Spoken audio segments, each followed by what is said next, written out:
Библи дэх эмэгтэйчүүд ба би. Танд урам зориг хайрлах Библи судлалын 14 хичээлийг цувралаар хүргэж байна. Би дан эсвэл бүлгэрээ Бурхны үгийг судлах явцад тэр бидний харааг цэц мэргэн жихийг сонор байлгах болтугай. Бурхан эмэгтэйчүүдийг чухалчлан авч үздэг. Бурхан өөрийн номонд онцгой чухал эмэгтэйчүүдийн түүхийг хичнээн их оруулсан байдгийг Библиэс судалж буй хүн олж мэдэх нь гайхалтай хэрэг юм. Өөрийнх нь хувьд эмэгтэйчүүд ямар чухал байр суурьтай болохыг Бурхан тов тодорхой харуулжээ. Библи тэдгээр эмэгтэйчүүд биднээс өмнө амьдарч байсан нь юутай таатай. Эдгээр эмэгтэйчүүд бидэнд өөрсдийн амьдралаараа дамжуулан чих шугам, бодиттой сургамж, ухаалаг зарчмууд, тайтгарл ба найдвар өгдөг нь үнэхээр гайхалтай.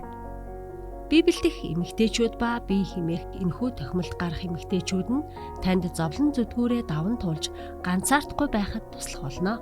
Бурхан эдгээр эмэгтэйчүүдийн амьдралыг судлан үзснээр Бурхан эмэгтэйчүүдийг айл гэр, сүм болоод орон нутагтаа чухал үүрэг гүйцэтгэхээр дуудсан гэдгийг мэдэж авах болно.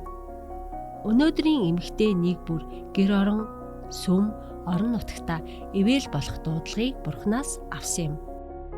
Та тэдгээр эмэгтэйчүүдийн алдаа, амжилт, бэрхшээлээс суралцах болно. Эзэнд итгэдэг эмэгтэйчүүдийн дээр Бурхны ивэл асар их гэдгийг та олж мэдэх болно.